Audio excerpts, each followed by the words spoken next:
दर्शकों, बात आज के चैनल में आपका स्वागत है। मैं हूं पारुल शर्मा और पेश है आज की सच्ची बात पक्की बात।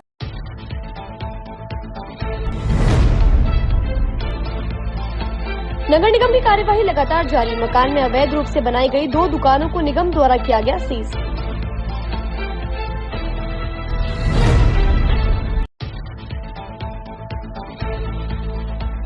ऋषिकेश थाना पुलिस ने आंखों में मिर्ची डालकर मारपीट करने वाले 3 आरोपियों को किया गिरफ्तार। अन्य आरोपियों की तलाश जारी।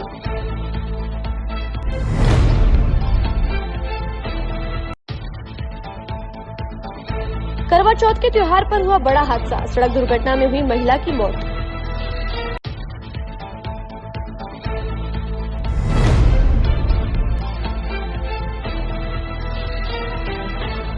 कांग्रेसी पार्षद गजेंद्र सिंह रलावता ने किया सत्याग्रह आंदोलन। अवैध रूप से किए गए अतिक्रमण के आरोपियों के खिलाफ कार्यवाही की उठाई मांग।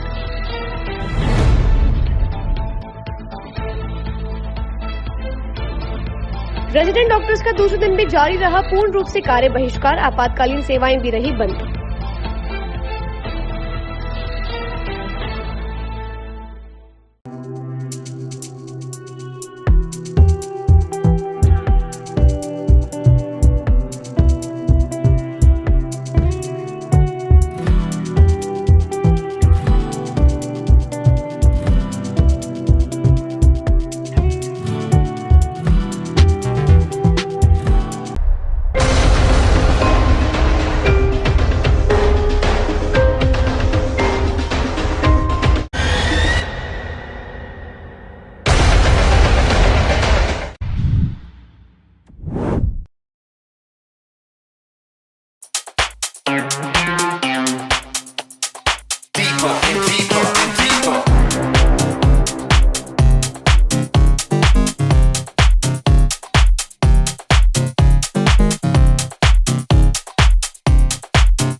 ये सर्किट मामू नहीं बनने का, रेडीनेट फाइबर लगाने का। इंटरनेट बोले तो रेडीनेट फाइबर नेट। डिटेल्स के लिए 7412001234 पे कॉल लगाने का। सही है भाई।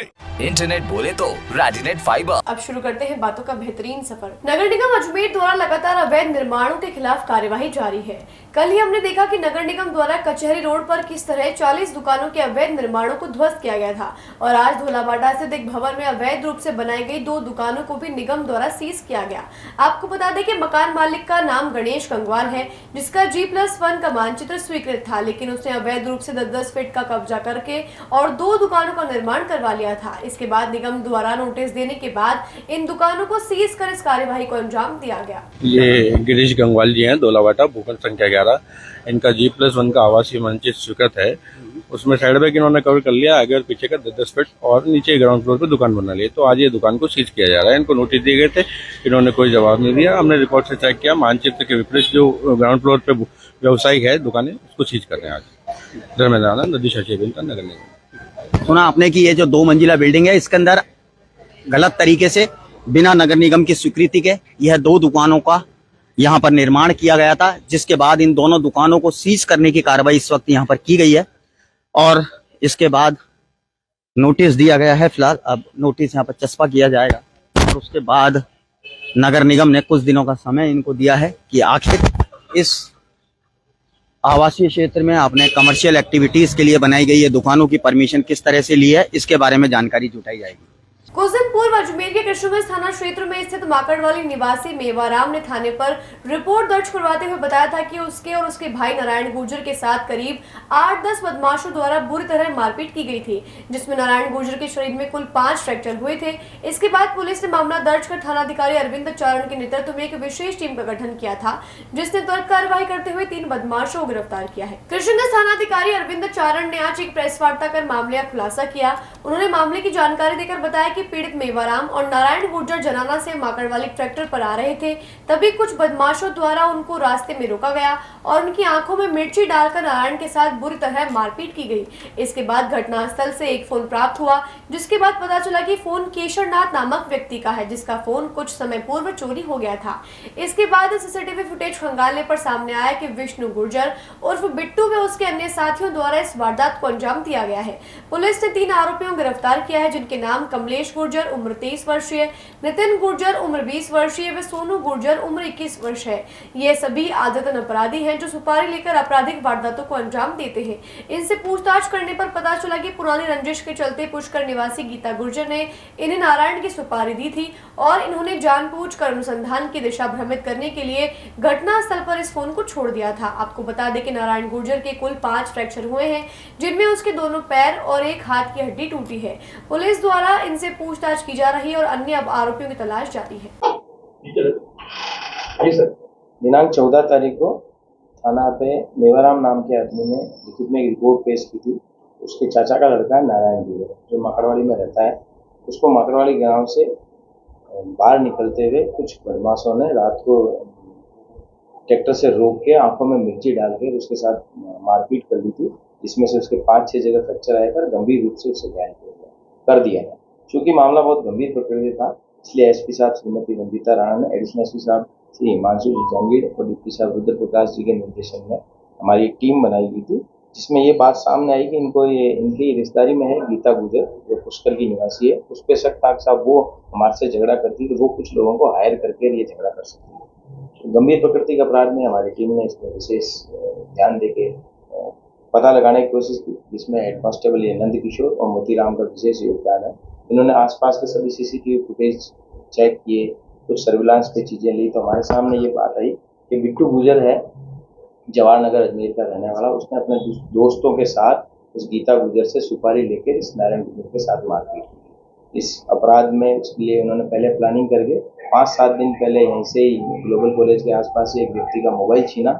उस मोबाइल से इन्होंने प्रयास करके पहले नारायण गुर्जर से संपर्क करने की कोशिश की। तो नारायण गुर्जर घर से बाहर नहीं आया तो फिर उन्होंने उसको रेकी करके घर के आसपास ही मारपीट की।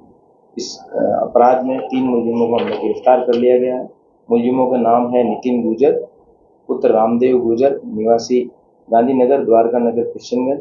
एक मुलजिम है कमलेश पुत्र रामरतन गुर्जर उम्र 23 साल निवासी रामदेव नगर कच्ची बस्ती कृष्णगंज। तीसरा मुलजिम है श्री सोनू गुर्जर पुत्र बीरम गुर्जर उम्र 21 साल निवासी तेजाजी के मंदिर गुर्जर। इन तीनों मुलजिमों में से कमलेश गुर्जर के पूर्व में भी आपराधिक मुकदमे हैं और इनके अन्य साथियों को भी अतिशीघ्र गिरफ्तार किया जाए। अभी इनको लेके आए, अभी पूछताछ करेंगे, इनका किसी रिमांड लेंगे, उसके बाद पता। अजमेर में करवा चौथ के त्योहार पर एक बड़ी दुखद घटना सामने आई। बता दें, करवा चौथ का व्रत खोलकर पति और बेटियों के साथ घूमने निकली महिला की सड़क हादसे में मौत हो गई। पीछे से एक तेज रफ्तार बाइक ने स्कूटी को टक्कर मार दी और पूरा परिवार स्कूटर से नीचे गिर गया। इस दौरान महिला की गर्दन बाइक के पहिए और मरघाट के बीच में फंस गई, जिससे उसकी मौके पर ही मौत हो गई। पति और दोनों बेटियां घायल हो गई, जिसके बाद महिला को तुरंत मित्तल हॉस्पिटल लाया गया, जहाँ डॉक्टर्स ने उन्हें मृत घोषित कर दिया। हादसे के बाद बाइक सवार युवक मौके से भागने लगा। इस दौरान आसपास मौजूद लोगों ने युवक को पकड़ लिया, जबकि दूसरा युवक भागने में सफल रहा। लोगों ने पकड़ में आए युवक की पिटाई कर दी। सूचना पर कृष्णगंज थाना पुलिस मौके पर पहुंची तो लोगों ने युवक को पुलिस के हवाले कर दिया। पुलिस ने उसका मेडिकल करवाया, वह पुलिस मामले की जांच में जुट गई है। भैया मैं तो यहाँ पे मेरी एम्बुलेंस चलती है, तो मैं गेट पे खड़ा था। इधर से यहाँ पे स्कूटी आ रही थी, स्कूटी पे जेंट्स थे, 2 बच्चियाँ थी और एक लेडी थी। पीछे से एक गाड़ी आई, वो पल्सर है, कौन सी है, तेज़ गति में थी, वो स्पीड में। रॉयल इनफील्ड बाइक थी, तेज़ बुलेट, तो वो तेज़ स्पीड में आ रही थी। पीछे से बाइक पे टक्कर मारी और वो लेडी बाइक के साथ ही अंदर चली गई है। उसका सिर टायर में आ गया फटाफट से। अब मैंने मेरे हाँ 2 छोटी बच्चे हैं और एक जेंट्स है। अपने क्या बोलते हैं, मैंने एम्बुलेंस ड्राइवर को बुलाया फटाफट से, उसमें एम्बुलेंस में उनको शिफ्ट किया है। अभी उनका महिला क्या मर गई? हाँ बिल्कुल लास्ट है, CPR चल रहा था, मैं भी अंदर जाके आया तब तक। वो या मित्तल कैजुअलिटी में छोड़ दिया हमने तो। बच्चे एक बच्चे की छोटी मोटी खरोचे हैं और एक ठीक है। बाइक पे तेज़ गति में आ रहे थे भैया, हमने तो जो भीड़ में देखा एकदम से एक जना था तो उसको तो पकड़ रखा था सबने, बाकी देखा नहीं हमने। लेडी को फटाफट से बचा के हमने अंदर छोड़ दिया उसको। अस्पताल पहुंचाने महिला को? हाँ, अस्पताल कैजुअलिटी में। ये मेन मित्तल के अपोजिट साइड में। सरकारी भूमि पर भूमाफियाओं की गिद्दी नजरों और लगातार किए जा रहे अवैध कब्जों के खिलाफ नगर निगम के पूर्व उपायुक्त और पार्षद गजेंद्र सिंह रलावता आज आखिर धरने पर बैठ गए। सिर्फ अपने ही वार्ड नहीं बल्कि संपूर्ण अजमेर में सरकारी भूमि पर अवैध रूप से काबिज भूमाफियाओं के खिलाफ पूर्व में भी पार्षद के रूप में रलावता ने मुखर रूप अख्तियार किया और निगम के अधिकारियों को कई बार चेताया कि भूमाफियों के खिलाफ कार्यवाही कर सरकारी भूमि को मुक्त करवाया जाए, लेकिन कोई भी सुनवाई नहीं होने से खफा रलावता ने अब खुलकर विरोध में उतरे और रलावता ने मोर्चा खोल दिया है। गांधी भवन पर महात्मा की प्रतिमा के समक्ष धरने पर बैठे रलावता ने साफ शब्दों में कहा है कि समय रहते जल्द कोई कार्यवाही नहीं की गई तो इसे जन आंदोलन का रूप दिया जाएगा। निर्वाचित वार्ड नंबर 72 जहाँ से मैं निर्वाचित हुआ हूँ, मेरे वार्ड में लगभग 2023 में मई जून में जो ज़मीन के भूमाफिया होते हैं उन्होंने जालसाजी पूर्वक दस्तावेज बना करके और एक आवासीय नक्शा स्वीकृत नगर निगम से करवा लिया, जिसकी मुझे जानकारी प्राप्त होने पर मैंने यहाँ शिकायत करी और मैंने जब मेरे कागजात साथ लगा के शिकायत करी तो उसकी जांच करने पर सरकारी भूमि पाई गई और उसको खसरा नंबर जो 2647 जो है ये एडी आज जो है पहले जो आपका नगर सुधार न्यास था उनके नाम से देने सरकारी भूमि थी। नक्शा मेरे शिकायत पर निरस्त कर दिया गया, लेकिन अफसोस के साथ मेरे को कहना पड़ रहा है कि लगभग 15-16 महीने बाद भी उसका जो अतिक्रमण वहाँ किया गया उस अतिक्रमण को नहीं हटाया गया। आज तक उसने बाउंड्री वॉल कर रखी है। मैंने निगम में आयुक्त से, उसके बाद कलेक्टर महोदय से सब जगह मैंने निवेदन किया कि जिस आदमी ने जाली दस्तावेज प्रस्तुत किए हैं उसके विरुद्ध FIR दर्ज कराई जाए। साथ ही जो नक्शा नवीस यहाँ से रजिस्टर्ड है उसने उस नक्शे का अनुमोदन किया, उसको बिल्कुल ब्लैक लिस्टेड किया जाए और उसका अवैध निर्माण उसकी बाउंड्री वाल को तोड़ा जाए ताकि वहाँ से कब्जा हट जाए। लेकिन निगम प्रशासन के जो अधिकारी हैं, स्पेशली पिछले 7-8 महीने से हमारे जो अवैध निर्माण के प्रभारी हैं उनके कानों पे जू नहीं रेंग रही है, वो कोई कार्रवाई नहीं कर रहे हैं। उस आदमी को सिर्फ समय दे रहे हैं। जो आदमी दस्तावेज जाली प्रस्तुत करके नक्शा पास करा सकता है वो आदमी कोई भी दस्तावेज बना करके कोर्ट से स्टे ला सकता है। तो 2 करोड़ रुपए की आज वहाँ ज़मीन है, वो खुर्द-बुर्द होने की पूरी तैयारी में निगम प्रशासन सहयोग कर रहा है उन भूमाफियाओं पर। मैंने GC में 27 सितंबर को जो हमारी GC थी उसमें महापौर महोदय से उनके निर्देशन से, उनके आदेश के बाद में मैंने सदन में ये प्रस्तुत किया और मैंने कहा था कि अगर फिर भी नहीं हटाया जाता है तो मैं 15 दिवस पश्चात आकर के सत्याग्रह करूँगा, धरना करूँगा। और मुझे चूँकि मैं निगम में कार्यरत रहा हूँ, कर्मचारी रहा हूँ, अधिकारी रहा हूँ, तो दशहरा महोत्सव में निश्चित रूप से सब अधिकारी कर्मचारी बिजी हो जाते हैं। मैंने वो 8-7 दिन भी मैंने वेट किया, लेकिन आज दशहरा ख़त्म होने के 13 तारीख के बाद भी 10 दिन बाद भी कोई कार्रवाई नहीं हुई है। इसलिए मैं मजबूरन आज यहाँ पे सत्याग्रह और धरने पे बैठा हूँ ताकि नगर निगम के जो अधिकारी हैं उनकी आँख खुले, उनका कुंभकर्णी नींद खुले और वो कोई कार्रवाई करे और जो जनहितकर सरकारी जो भूमि है वो बचाई जा सके। और उस भूमि को अगर आप किसी सामुदायिक भवन में हमारे वार्ड में दीजिए ना, पूरा पहाड़ी क्षेत्र है मेरा वार्ड, वहाँ ये ज़मीन अगर इतनी है उसको सामुदायिक भवन बनवाइए, आम पब्लिक के काम आएगी। लेकिन कोई किसी का फिर भी अगर कोई कार्रवाई नहीं हुई तो आगे क्या? देखिए, मेरा काम है विरोध करना और मैं निश्चित रूप से विरोध करूंगा और जब तक विरोध करूंगा जब तक मेरे को वो संतोषजनक, या तो ये क्लीन चिट दे दें वो कि साहब ये संपत्ति उसकी है और ये हमने जो नक्शा गलत रिजेक्ट किया और जो खसरा है या जो जमाबंदी है वो गलत है सरकार की, और या फिर उसको हटाएं। दोनों में से एक करना पड़ेगा, नहीं तो जब तक ये कार्रवाई नहीं होगी मैं, मेरे सब साथी आज यहाँ सब सम्मानित मेरे साथी लोग आए हैं, इनके सहयोग से और इनके साथ मेरा जो कंधे से कंधा मिला के है तो उसके साथ मैं संघर्ष करता रहूँगा। रेजिडेंट डॉक्टर्स द्वारा की जा रही मांगों को सरकार द्वारा पूरा न किए जाने के चलते आज रेजिडेंट डॉक्टर्स ने दूसरे दिन भी कार्य का पूर्ण रूप से बहिष्कार किया और इमरजेंसी सेवाएं भी बंद रखने का फैसला लिया। आपको बता दें, न केवल अजमेर में बल्कि राजस्थान के सभी मेडिकल कॉलेजेस में पूर्ण रूप से कार्य का बहिष्कार किया जा रहा है। रेजिडेंट डॉक्टर्स द्वारा लगातार 14 दिनों से कार्य का बहिष्कार कर रहे हैं और आज 2 दिनों से पूर्ण रूप से कार्य का बहिष्कार किया जा रहा है। हमारे राजस्थान में सभी जगह जो रेजिडेंट ने कार्य बहिष्कार, पूर्ण कार्य बहिष्कार किया, उसका दूसरा दिन है। अजमेर मेडिकल कॉलेज के रेजिडेंट भी उसी मुहिम में शामिल है और मैं सबसे पहले तो सरकार से और जनता से एक विनती करता हूं कि हमारे जो डिमांड है वो चीज़ हमारी डिमांड नहीं है, ये सरकार की रिस्पॉन्सिबिलिटी थी, जिम्मेदारी थी हमें एक अच्छा सुरक्षा का और एक ऐसा वातावरण दे जिससे कि हम हमारा काम जो कर रहे हैं उस काम को हम और डबल ताकत से अच्छे से काम करें। आप लोगों की सेवा के लिए ही बने हैं हम, और हम नहीं चाहते कि कभी स्ट्राइक, कोई भी रेजिडेंट डॉक्टर या कोई भी चिकित्सक कभी भी इस तरह की कार्य बहिष्कार या स्ट्राइक जिसको आप समझते हो, ऐसा कभी भी नहीं चाहता, क्योंकि वो पढ़ने के लिए आता है और सीखने के लिए आता है। अगर आज हम इस तरह बैठे रहेंगे तो क्या हमें कुछ सीखने को मिलेगा? हम तो काम करना चाहते हैं।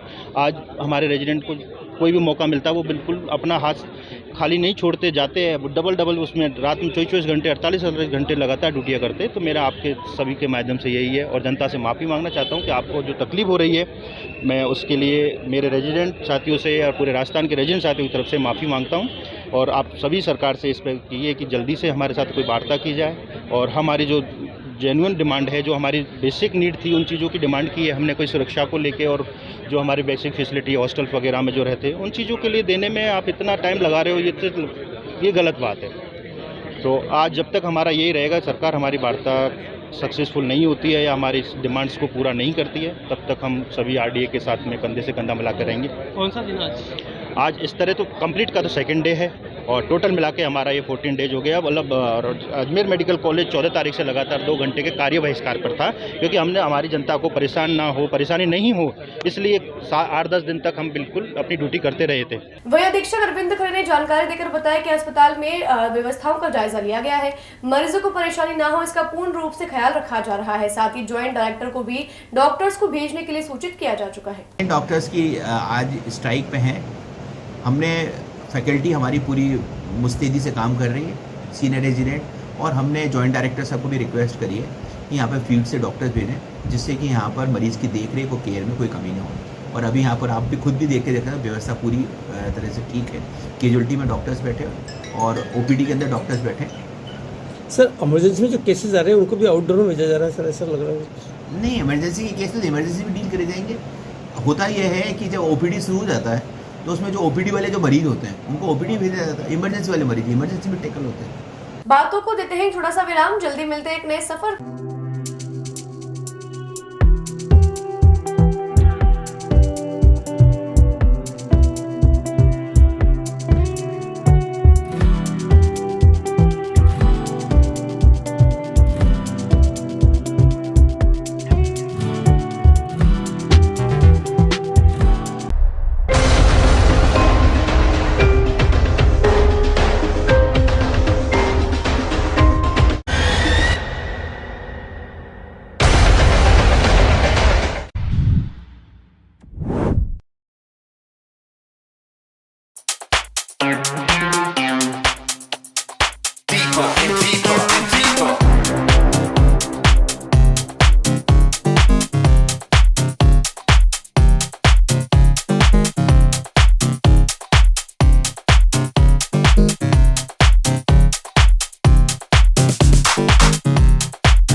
ये सर्किट मामू नहीं बनने का, रेडीनेट फाइबर लगाने का, इंटरनेट बोले तो रेडीनेट फाइबर नेट। डिटेल्स के लिए 7412001234 पे कॉल लगाने का। सही है भाई। इंटरनेट बोले तो रेडिनेट फाइबर। पर एक बार फिर आपका स्वागत है। आइए चलते एक नए सफर पर। आज पुलिस कर्मियों द्वारा पुलिस शहीद दिवस मनाया गया। इस दौरान वृक्षारोपण किया गया और पुलिस लाइन हॉस्पिटल में रक्तदान शिविर भी किया गया। साथ ही शहीद पुलिस कर्मियों को श्रद्धांजलि देते हुए शोक परेड भी निकाली गई। वे उनके बलिदान को सम्मानित और बहादुरी को सलाम किया गया। आज 21 अक्टूबर को पुलिस शहीद दिवस के रूप में मनाया जाता है। इस दिन जो भी पुलिस वाले देश की रक्षा करते हुए अपनी इंटरनल सिक्योरिटी को, लॉ एंड ऑर्डर को मेंटेन करते हुए अपनी जान गंवाई है, उनको श्रद्धांजलि अर्पित की जाती है और उनके नाम पढ़े जाते हैं, उनके लिए मौन रखा जाता है और उनको सलामी दी जाती है। यही कार्यक्रम आज पुलिस लाइन में किया गया डीआईजी साहब के निर्देशन में। रक्तदान शिविर का भी आयोजन किया गया। हाँ, रक्तदान शिविर का भी आयोजन किया गया, जिसमें हमारे पुलिस वालों ने जो हमारी पुलिस लाइन में अस्पताल है उस अस्पताल के अंदर रक्तदान किया। पेड़ पौधे भी लगाए। 2 बिल्कुल वृक्षारोपण, रक्तदान और परेड, शोक परेड, इन तीनों कार्यक्रमों का आयोजन किया गया। अजमेर के जवाहरलाल नेहरू अस्पताल में अधीक्षक अरविंद खरे ने आज अस्पताल का निरीक्षण किया और व्यवस्थाओं का जायजा लिया। साथ ही अस्पताल में हुई टूट फूट को दिवाली से पहले ठीक कराने हेतु निर्देशित किया गया। साथ ही उन्होंने भामाशाहों से भी सहयोग देने का आह्वान किया ताकि आमजन के लिए बेहतरीन व्यवस्थाएं उपलब्ध हो सके। राज्य सरकार की मंशा है कि दिवाली से पूर्व पूरे जो सरकारी भवन है वो भी चमचमाए। उस संदर्भ में हमने यहाँ पर अभी निरीक्षण किया है और यहाँ पे जो भी टूट फूट, मरम्मत, फॉल सीलिंग, कई काम हैं जो कि अभी कई दिनों से लंबित थे, उसको हम कराने का प्रयास कर रहे हैं जो दिवाली से पहले सही हो जाए, जिससे कि कभी मरीज आए तो उसको ऐसा नहीं लगे कि एक टूटी फूटी बिल्डिंग के अंदर आए। तो उसको हम रिपेयर करने का हमने कार्य शुरू कर दिया इसके अंदर से, और ये दिवाली से पूर्व लगभग पूरा हो जाएगा। जवाहरलाल नेहरू चिकित्सालय सरकारी संस्थान है, पूरे ज़िले के और इसके आसपास के एरिया के यहाँ पर मरीज़ आते हैं। यहाँ पर अभी 1400-1500 बेड अपने फुल चल रहे हैं। 5-6 हज़ार मरीजों का ओपीडी है। हर मौसमी बीमारी को टैकल किया जाता है और हमारे संसाधन सीमित हैं। तो मैं भामाशाहों से निवेदन करूँगा कि आप सब आएँ और आकर के यहाँ पर जो भी जिस तरह से भी गोद लेना चाहते हैं, कोई भी बिल्डिंग, कोई भवन, कैजुअल्टी, आईसीयू, कोई भी आप गोद लेना चाहते हैं तो आप उसको गोद ले सकते हैं। अभी इसी संदर्भ में हमारे यहाँ पर जब हीट वेव आई थी, आप सबने देखा कि उस समय भामाशाह बहुत आगे आए और 10 लाख रुपए के एसी, कूलर, पंखे और chair, water cooler, air cooler, ये इतनी सारी चीज़ें हमें गोद दी। इसके बाद में स्टेट बैंक ऑफ इंडिया ने जो यहाँ में हमेशा वाटर कूलर की समस्या होती थी पानी की, तो उन्होंने 4 लाख रुपए की कीमत से गार्डन के अंदर CSR एक्टिविटी से उन्होंने चिल्ड वाटर RO प्लांट लगाया, जिससे कि सारे जो मरीज़ के रिश्तेदार उसका फ़ायदा उठा रहे हैं। इसी संदर्भ में हमने एक और कार्य किया कि स्वाभिमान भोज की तरफ से हमारे पास एक प्रस्ताव आया। उस प्रस्ताव के अंदर था कि वो 1 रुपये के अंदर आपको यहाँ भोजन कराना चाहते हैं। राज्य सरकार से अनुमति लेकर के हमने इसके बाद में हमने यहाँ पर इसका MU किया और इस MU करने में उनका निर्माण यहाँ पर अपने OPD के वहाँ शुरू हो गया है। इससे क्या होगा, अस्पताल के जो मरीज़ हैं, उनके जो रिश्तेदार हैं, जिनके पास में अभी हमारे पास में कोई पर्याप्त भोजन की व्यवस्था नहीं कर पाते, तो वहाँ पर वो 1 रुपये दे करके, 1 रुपये इसका मतलब कि उनका स्वाभिमान रहे कि यानी कि हमने कुछ दिया है तो वो भोजन कर सकें। तो इस तरह की कार्रवाई हम कर रहे हैं और हम चाह रहे हैं कि अस्पताल में भामाशाह जो अजमेर के अंदर हैं वो आए और अपना प्रस्ताव दें। हम उसका है ना सहज स्वीकार करेंगे। वो अपनी CSR एक्टिविटी से कुछ भी कार्य कराना चाहते हैं, हम उसका अभिवादन करेंगे। धन्यवाद। क्या काम भी ये किसी सरकारी संस्था नहीं, कोई प्राइवेट एजेंसी ही करा रही है, उन्होंने अपनी स्वेच्छा से करा रही है तो वो कार्य भी दिवाली से पूर्व हो जाएगा। बातों को देते हैं छोटा सा विराम, जल्दी मिलते हैं एक नए सफर।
ये सर्किट मामू नहीं बनने का, रेडीनेट फाइबर लगाने का, इंटरनेट बोले तो रेडीनेट फाइबर नेट। डिटेल्स के लिए 7412001234 पे कॉल लगाने का। सही है भाई।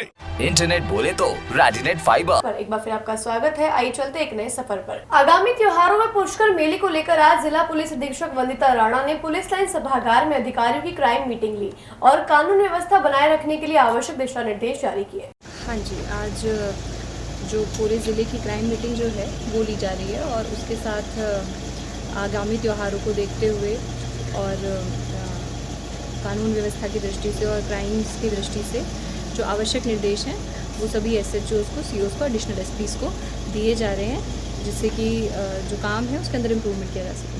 मैडम, आगामी जो त्यौहार भी आ रहे हैं इसको लेकर के जी बिल्कुल, आगामी त्योहारों को लेकर पुष्कर में मेला भी आने वाला है, दिवाली का त्यौहार आने वाला है, उसमें किस तरीके से गश्त जो है वो प्रॉपर रखी जाए, क्रिमिनल एलिमेंट्स के खिलाफ जो है वो आवश्यक एक्शन लिया जाए और बाकी सौहार्द बनाने के लिए जो CLG मेंबर्स की मीटिंग ली जाती है उन सभी चीज़ों के लिए निर्देश दिए जाए। दयानंद महाविद्यालय के प्रांगण में 5वीं ताइक्वांडो मेन वुमेन प्रतियोगिता का आयोजन किया जा रहा है। इस प्रतियोगिता में महिला वर्ग में 12 टीमों ने हिस्सा लिया और पुरुष वर्ग की 5 टीमों ने हिस्सा लिया। वे खिलाड़ियों में खासा उत्साह देखने को मिल रहा है। भाग लिया आज दयानंद महाविद्यालय के प्रांगण में आज जिम्नेजियम हॉल के अंदर 5th inter collegiate taekwondo main और वुमेन प्रतियोगिता का आयोजन किया जा रहा है और इसमें महिला वर्ग में लगभग 12 टीमें आई है और पुरुष वर्ग में लगभग 5 टीमें शिरकत कर रही है और वेट कैटेगरी के अनुसार प्रतियोगिता प्रारंभ हो चुकी है। अब तक कब तक चलेंगे सर ये मुझे लगता है संभवतः आज शाम तक ये टूर्नामेंट ख़त्म हो जाना चाहिए, क्योंकि उतनी टीमें नहीं आ पाई जितनी नॉर्मली दूसरे गेमों में आती है और उस वजह से ये एक दिन में ये टूर्नामेंट पूरा हो जाएगा। डॉक्टर सैयद असगर अली, खेल अधिकारी, दयानंद महाविद्यालय। नाबालिग से दुराचार करने वाले आदर्श नगर निवासी रविंद्र सिंह को आज न्यायालय ने 20 वर्ष की कठोर कारावास व 50,000 रुपए के आर्थिक दंड से दंडित किया है। आपको बता दें कि घटना 2022 की और आरोपी द्वारा नाबालिग के साथ विभिन्न जगहों पर ले जाकर शारीरिक संबंध बनाए गए थे। हाँ, इसमें एक बहुत अहम फैसला हुआ है।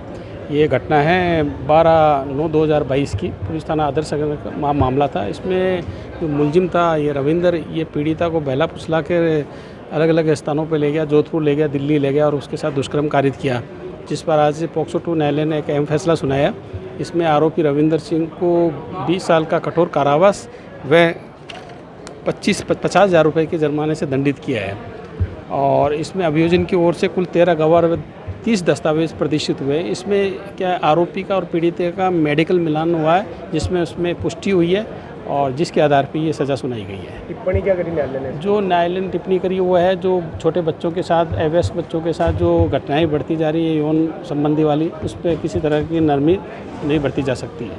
मामला कब तक है? ये 2022 का मामला है, नवंबर महीने का है। आपका विक्रम सिंह शेखावत, पॉक्सो संख्या 2, विशेष न्यायालय। आज के लिए बस इतना ही। कल फिर होगी आपसे मुलाकात, तब तक के लिए दीजिए इजाजत। नमस्कार।